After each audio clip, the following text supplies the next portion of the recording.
One of our jobs as a CEO, Dr. Stephen, is to identify the genius, but it's not enough just to identify the genius and delegate to that person. The next step, and this is the fifth step in delegation methodology, is then setting the expectations and agreements. Hello and welcome to the Remarkable CEO Podcast, a show dedicated to chiropractors who want to transform their job into a business so that they can have a remarkable practice as part of a remarkable life, not instead of one. With your hosts, Dr. Pete Camiolo and Dr. Stephen Franson.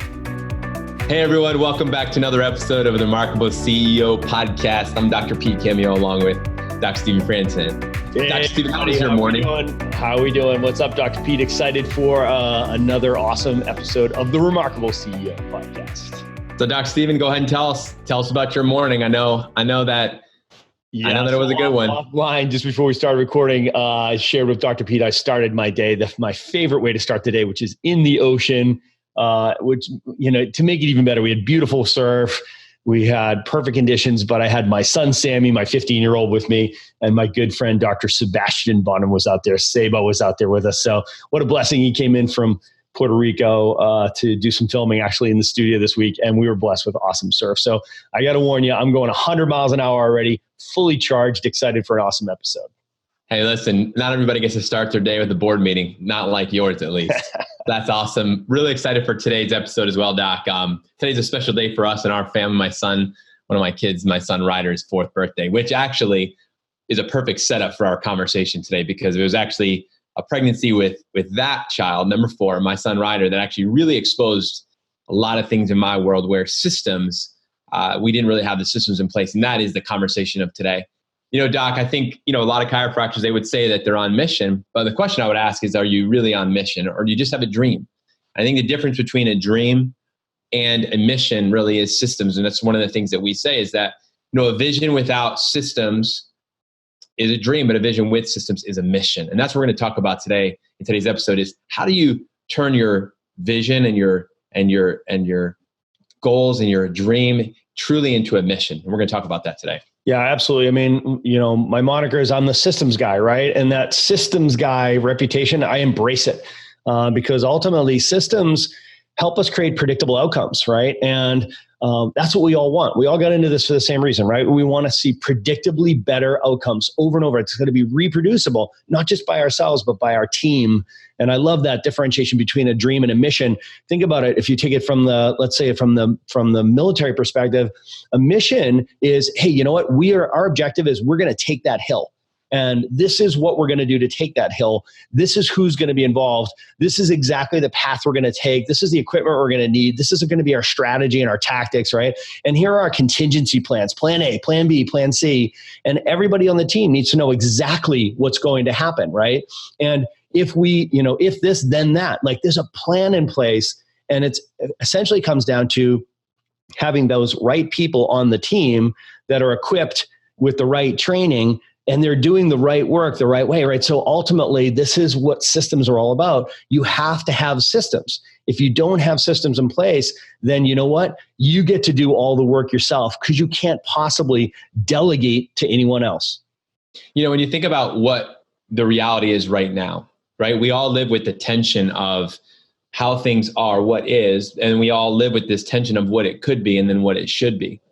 And the difference here, Doc, is that when we live with this tension, when we actually put a system together, we actually distribute that tension through the system. And that's where we start to experience greater levels of freedom. That's where we experience greater levels of creativity. That's where we start to come up with solutions to problems that the world is facing today.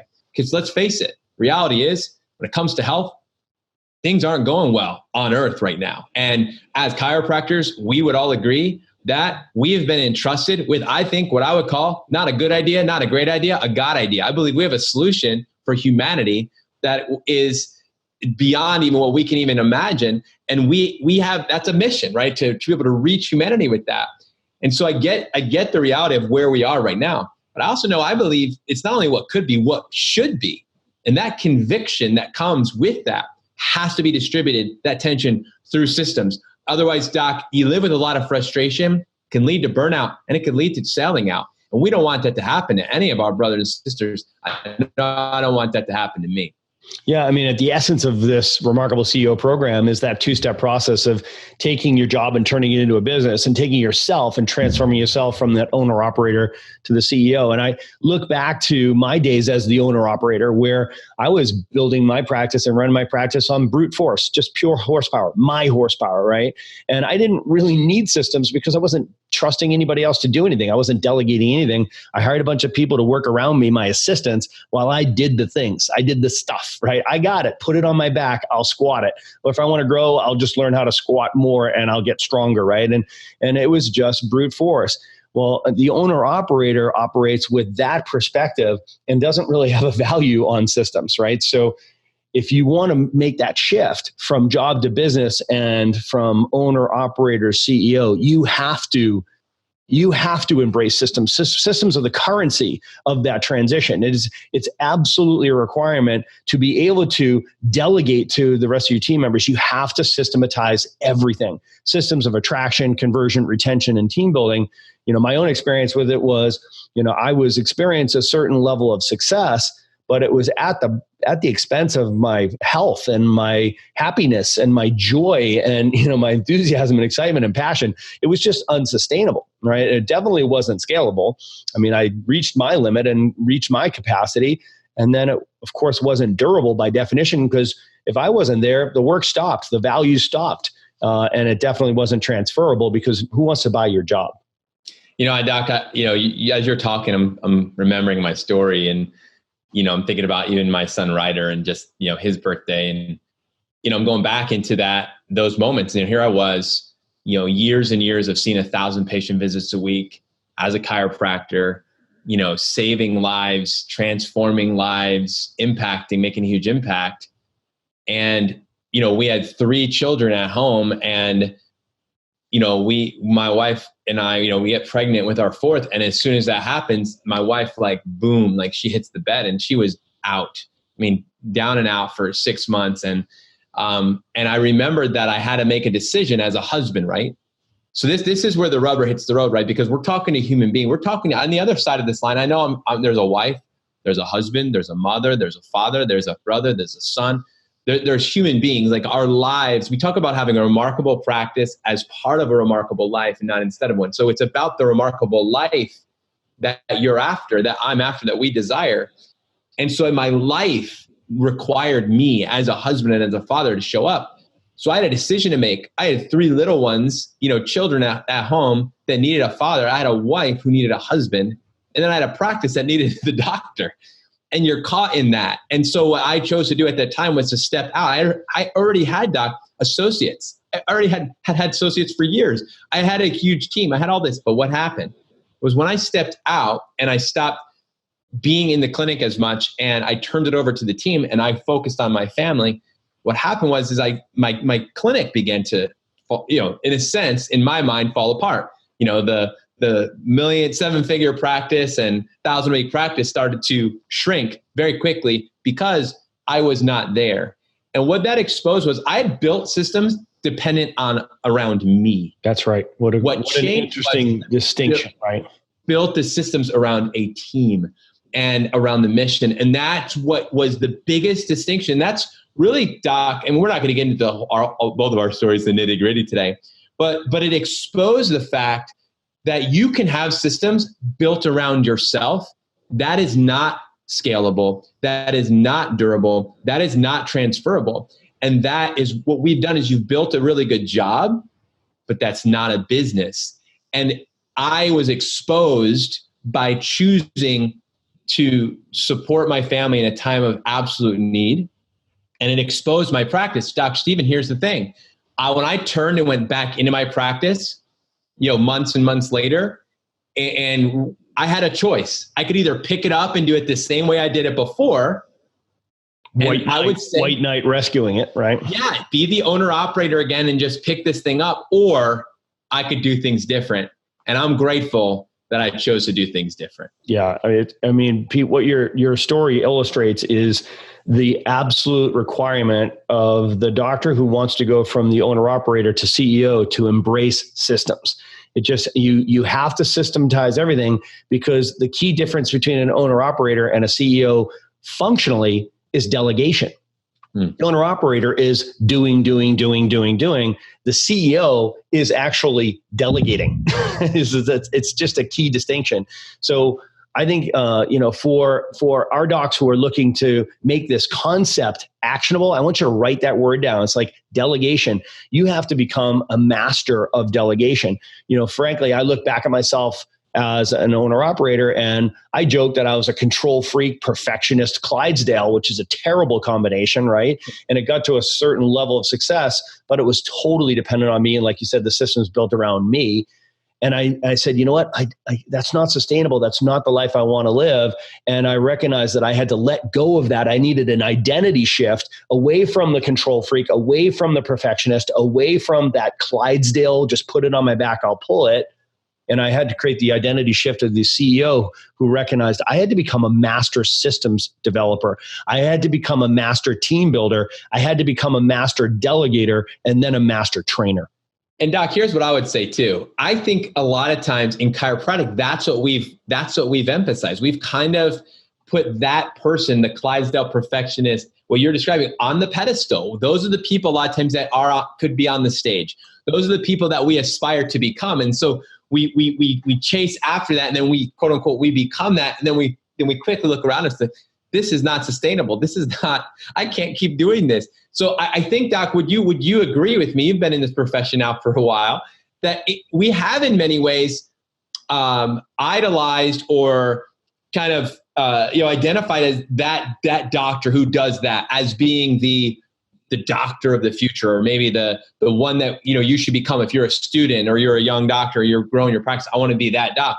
We've done that as a profession, and there's an element of that I think is good. Like, hey, you're on a big mission doing big things, but there are a lot of elements to that are not good. And that's what I think as a profession, as chiropractic moves into a brighter future, I truly believe that the doctor of the future is a CEO and runs their business like a CEO. I truly believe that the clinics are going to be remarkable practices because they are built around not only the doctor having a remarkable life, but the team, and then your entire community is impacted in a healthy way.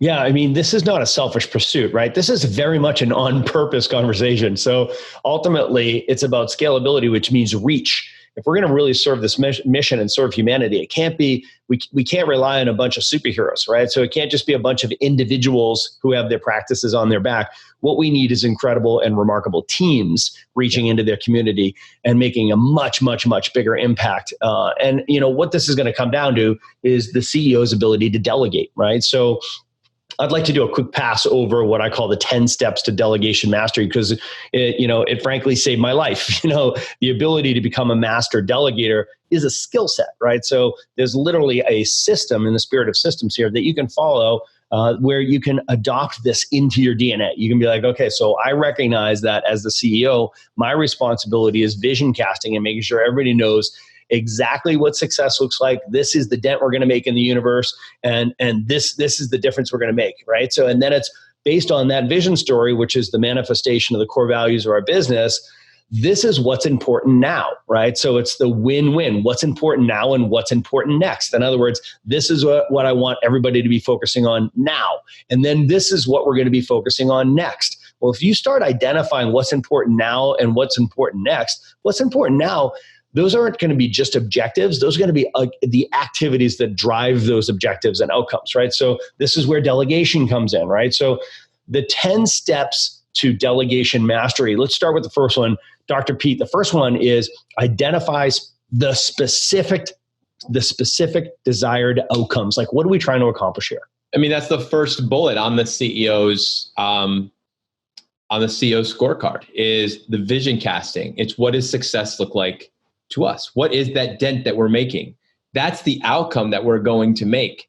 And so this is where we've clearly defined the goal. What's the objective here? Where are we going? What is the difference that we're going to make? Can we quantify it? Can we measure it? Can we see it? Can everybody see it? Dr. Steve, we talk about it has to be compelling, not only for you, but so that the people who hear your vision, as you cast your vision, they see it, which means to me it's quantifiable. It's measurable. it's documented, it's written down, and it remains in the forefront of the business. So again, what does this mean? To identify the specific desired outcomes. What is the objective of your business? What is your brand? What do you stand for? What's your core values? What's your premise? What is your vision? What's your mission? Right? These are, you look at the large successful companies in the world, the most successful companies, what they've done, they have a clear premise, they have clear core values defined, they have a clear vision, and they have a clear mission. And as a result of that, all the behaviors and everything aligns with that. Right. People and everything else.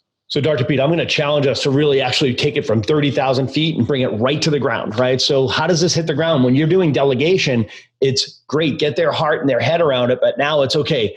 Very specifically, what is the specific desired outcome? Let's say, for example, I want to see more new patients from outside talks. Boom. That's a specific desired outcome. Like Dr. Pete said, it's a measurable objective. It is, I want to increase the number of new patients that come from outside talks every month. Okay, that's a very specific desired outcome. And then the next step, number 2, is identify the actions that produce that outcome. Okay, so I want to have more new patients come in from outside talks. For example, well, that means we need to do more outside talks. Well, most doctors would agree that you have to keep going back upstream, because the bottleneck is not usually you get a great chiropractor with a great message in front of a group of people. They usually get new patients from it, and that's awesome. Most of the docs that we talk to in our Remarkable CEO program is the challenge is not actually delivering the talk and compelling people to take action, but it's actually getting in front of those people. So the challenge is, how do we get in front of more opportunities to do outside talks, right? So the challenge is actually getting in front of people, like finding outside talk opportunities. Well, where does that come from? Let's go upstream further. It comes from new relationships that we form in the community. Well, where does that come from? Well, from networking opportunities, formal and informal networking. Okay, boom. Now we've landed on it. We actually need to do more networking events, where they're formal or informal networking events, where we can create opportunities where through relationships, and leverage those relationships into outside talks, spinal screenings, corporate wellness, etc. No, absolutely. So number 2 is identifying the actions that produce the outcomes. That leads perfectly into number 3, which is apply the 80% rule of delegation. Dr. Stephen, I know you and I, we talk about this regularly, but here's the thing. If you can find someone, this is the rule, who can do it 80% as well as you could do it, delegate it. Delegate it. Man, this came Dr. John DeMartini, who is such a big influence on me. I know you're a big DeMartini fan as well. He taught me this early on, and it was an inflection point for my career, is to release the control freak, release the perfectionist, right? And just say, listen, if somebody on your team can do it 80% as well as you do, delegate it. Okay, that was really hard, Pete, because, excuse my French, you have to be okay with people sucking at things, right? So you might listen to somebody do like the opening or closing of a talk, or a group report of findings, or table talk, or whatever. And in your head, you're like, oh, that sucked. I could do it so much better. You gotta release that, and you gotta love on that person, support them, train them, and accept the fact that it was 80% as well as you would have done it. Delegate it, because now you're spending all of your time on the 20 percentile that you are uniquely gifted at doing. God only makes geniuses. Stay in your zone as genius. And you'll see when we get to go through all 10 of these steps of the delegation, we're going to get back to when the person only does it 80% as well for you. That's only for a period of time if you follow this methodology here. Number 4, Dr. Stephen, is identifying the best qualified team member. So actually identifying this person. Now, question for you, Dr. Stephen, is this person always on your team? Yeah, you know what? Sometimes you need to outsource this. Right. So I'm a big outsourcer, and that's what CEOs look for. CEOs look for ways to outsource. It's just like, if you don't have somebody on your team, you don't necessarily have to hire somebody, contract somebody to do it. There are people who do very specific activities that produce very specific outcomes. Contract them. They're much better at it than you are. So I look for that. And it's like, okay, so I can use my money to buy your time, energy, and focus. I'm in. Yeah. I mean, it's one of the things that as we transition from being the owner operator to the CEO and really turning our job into a business, is identifying and leveraging the power, the genius. Dr. Stephen, we talk about that God only makes geniuses. Well, one of our jobs as a CEO, Dr. Stephen, is to identify the genius, but it's not enough just to identify the genius and delegate to that person. The next step, and this is the fifth step of delegation methodology, is then setting the expectations and agreements. This is where, again, rubber hits the road. So it's not enough just to identify that person and then delegate to them. There's got to be some follow-up and follow-through that comes with that. This accountability that comes with delegation is absolutely critical. Yeah, I'll be honest with you, Dr. Pete, I'm showing restraint on every one of these bullets because I want to go for an hour on each one, which just tells me we're going to need to do a 10 episode series on delegation mastery because each one of these needs to be unpacked, right? So getting back to just number 4, identifying the best qualified team member, we've got the next couple episodes coming up talking about people, right? And understanding the organizational chart, the org chart, the accountability chart, right? Scorecards, et cetera. We're going to give them tools, right? So we're going to be talking about specific tools that you can use to identify the best qualified team member, right? And then once you have identified that person to do that activity, you want to set the expectations and agreements. In other words, you want to make sure that they're super clear on what's expected of them. Exactly, not just what the outcomes are. Those are goals, guys. You can't do goals. You do activities that predictably produce the outcome you're looking for, right? So you give them a goal, which is really important, but then you tell them the exact activity or process, procedure, what have you, and then you equip them with training and scripting, et cetera, so that they can excel, right? So you set expectations and agreements. And man, you know what, Dr. Pete, the truth is almost every successful long-term relationship in my life, I look back, those relationships always began with 2 things, which was clear expectations and honest agreements. So when we're delegating to our team members, make sure that you're setting really clear expectations and making honest agreements with people so that they feel like, all right, I know exactly what success looks like. Yeah, I mean, this is absolutely critical. There's 2 questions that I always say that every person is always asking themselves every single day is they're asking themselves, do I know what a win is? And do I know what's expected of me?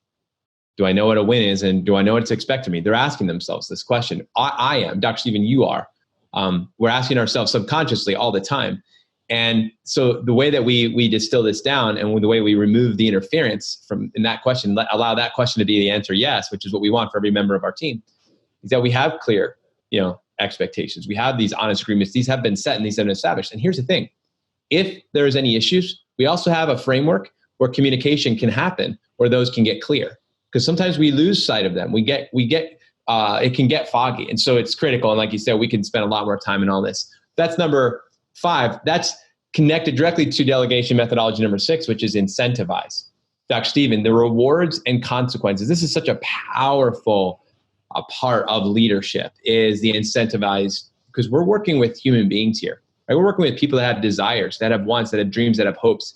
And it's actually being able to look at each person as a human being and be able to specifically help them understand you have goals, you have desires, you have needs, and I want to speak to that. I want to support you in that. That's where the incentives come in. That's where, but even not only the incentives, but rewards, but also the consequences. So this is a critical part as well, because we're going to follow up and follow through on what's been delegated. Absolutely. Docs, you gotta listen to this. You don't get what you want, you get what you incentivize. Be really, really clear about that and be truthful with yourself. It's like, what am I recognizing? What am I rewarding? You don't get what you want, you get what you incentivize, right? So incentivize are positives and negatives, carrots and sticks, right? So everybody's got to know that these are the incentives behind you achieving these goals and reaching your objectives, right? And make sure that that's part of the expectations and agreements. You don't get what you want, you get what you incentivize, right? So make sure that you have compelling rewards around those outcomes, right? It should be when the tide comes in, all boats rise. But the consequences have to be equally compelling as well. Make sure that there's teeth around your agreements as well. Ultimately, guardrails and discipline is one of the components of energizing your team, right? So you're going to know exactly what's expected of them and make sure that there's clear incentives. And those incentives are carrots and sticks. Dr. Stephen, we learned this early on in life. Our parents probably taught us this. And, we learned the value of good behavior and we learned the consequences of bad behavior. It's not necessarily that we're treating, because sometimes, you can think like, am I treating my team members, these adults, like they're kids? It's not. It's actually an invitation to ownership, people taking ownership over their own behaviors, their own actions. They're not just getting a handout. They're not just guaranteed check in, check out, get paid just to show up, just to be there. We actually expect that when people are showing up, that they're going to deliver, right? It's delivering. And that's what you said. you're measurable. It's measurable outcomes. That's one of the first things we talked about. The first step, it's a measurable outcome. And so we're going to measure it. We're going to track it. We're going to report it. And we're going to meet about it. And we're going to do the next step, which is we're going to train and equip you. It's not just we're going to give you an expectation to hit this lofty goal and tell you exactly what you need to do to go get more, relationships in the community so we can get more new patients from outside talk. It's not just that. We're actually going to train on this. We're going to equip you with tools. You don't send somebody to the job with no tools and figure out how to put the roof on. You send them to the job with the materials. Yeah, absolutely. And I'm going to get back to the parenting analogy because you know what? It's our philosophy around parenting is we're not raising children, we're raising adults. Right? God already gives us children, right? So our job as parents is to raise adults. And we like to say we want to raise the adults we want to hang around with. Right? So I think the same thing with my team. I unconditionally love my children and I want to approach them that way when I'm raising and training them, right? And training them and equipping them for excellence. It's the same thing with my team and my business. And my teams, and with my teams and my businesses, I'm always looking at them like I'm raising the team, right? So I try to come at it with that same unconditional love, sometimes a little more challenging than dealing with your cute little kiddos, right? But at the same time, it's about training and equipping and developing your people, right? So I say, train your people or smash your head against the wall, your choice, right? So this is where freedom lives. If your core values are like mine, which is peace of mind and freedom, then train your people. Train your people to be excellent, right? So they want to be excellent.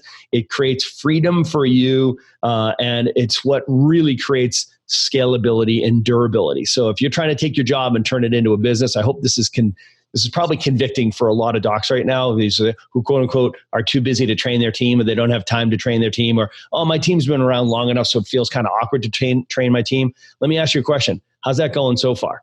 Right? So I want you to call yourself out on that and say, how much time, energy, focus, and money am I investing in training my team? And here's what I have found.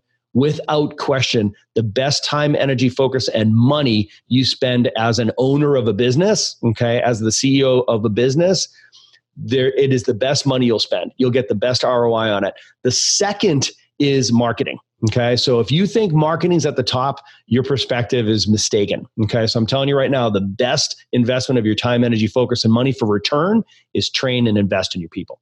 Sounds to me like an inside out job, Dr. Stephen. So that is delegation methodology, step number 7. And step number 8 is a system that Dr. Stephen, I didn't always understand. It didn't always understand the true value or how to even leverage this, and that is the reporting system.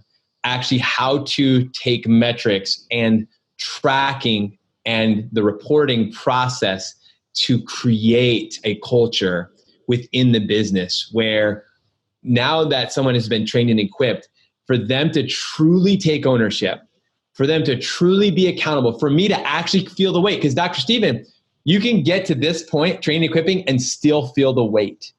And this is where the weight really lifted off, was when we started to document and report on the metrics and that they were being tracked, because now their responsibility was now shared. It was actually transferred over to them when they're now responsible to be reporting it. So these are the metrics, Dr. Stephen, the KPIs are the key performance indicators that are connected to the role, to the behaviors that we're tracking, that we're measuring. There's visibility, there's accountability. This is the metrics, tracking, and reporting system. Yeah, so much of the success downstream from what we are talking about right now hinges on the ability to reference real data.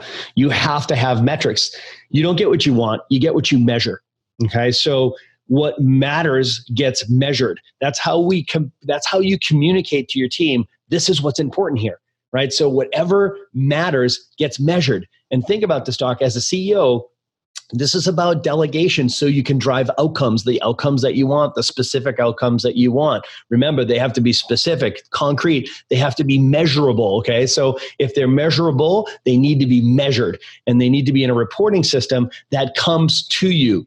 Here's the truth. CEOs have information flow to them. Okay. So you have reporting systems that are set up. You have expectations and agreements with your team that, listen, you're going to prepare these numbers, and this is how we're going to prepare these numbers. This is how we're going to capture them in this in this reporting system, for example, we have our vital signs system, and I want them to live here on our scoreboard and on our scorecards. And I expect to see these every Friday. This is going to be on a Google Drive document. That's a collaborative document, right? So you set up these expectations and agreements, and docs, CEOs have information flow to them. You need to be making informed decisions, not emotional decisions. I like to say I don't have emotions, I have metrics. Beautiful. So good. And I think that leads beautifully into step number 9 of the methodology here for delegation, which is establishing meeting rhythms. And part of the meeting rhythms that are established, I know for me, is the information flows to me at those rhythms. In those rhythms, I don't want information just flowing to me randomly. I want it done at specific times from specific people in a specific way. And one of the things that I really leverage is the flow of information to me, how it flows to me, when it flows to me, who's it flowing to me, who's going to be there when it flows to me, what I do with it, and then the expectation agreement that I make of what I'm going to do with it and how I'm going to take that information and how that's going to flow. To me, that's all established in this rhythm, these meeting rhythms, and this meeting rhythm specifically that's established by you as the CEO. Yeah, it's the meeting rhythms they're absolutely a requirement of this, right? So you have to establish regular collisions, right? So regular communication and conversation, and it has to be set up in a way that it's proactive, not reactive. You can't just have meetings when there's a problem, right? So people have problems because they don't have meetings, right? So they don't have preemptively set up meetings where in a regular rhythm, you are meeting with your team. So regular weekly team meetings, monthly meetups with each individual to review things like scorecards, KPIs, goals, and activities, and quarterly reviews, quarterly meetups, et cetera, right? So make sure you have a meeting rhythm. So there's a forced function. We will have a conversation, right? We are going to talk about what matters. We are going to talk about metrics.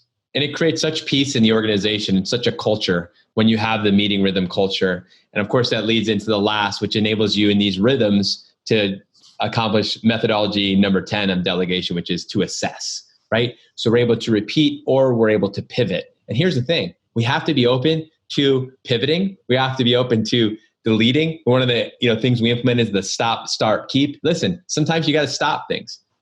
Sometimes you got to keep doing things, but you got to pivot it. Sometimes you're going to start some new things. But in order for us to know what to do, Dr. Stephen, we have to circle back around. And this is where we're assessing now. We're assessing, okay, so we set an objective for this month of X number of new patients to come from outside talks. We set up the behaviors. You're going to do these things in the community. We're going to develop these relationships. You did those things. We trained on it. We equipped you. We empowered you.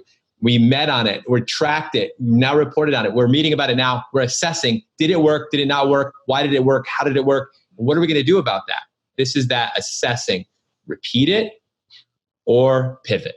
Yeah, absolutely, Dr. Beat. Well, all right. So this was a rich episode, and clearly all 10 of these deserve to be unpacked on a deeper level. So that's a promise. We'll do a delegation series in the future. Ultimately, docs, what it comes down to is the process of delegation is going to differentiate the life of an owner-operator from the life of the CEO. Systems are critical. They must be in place. Having the right team of people around you, and the ability to delegate to them. Delegate, then train them, then trust them, then verify.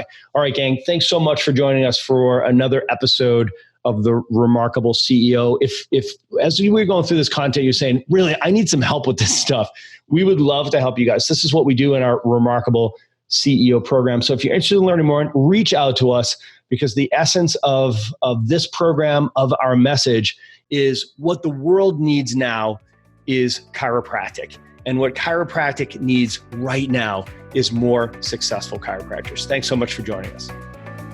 Thanks for listening to this episode of the Remarkable CEO podcast. Remember, what the world needs now is chiropractic. And what chiropractic needs now is more successful chiropractors.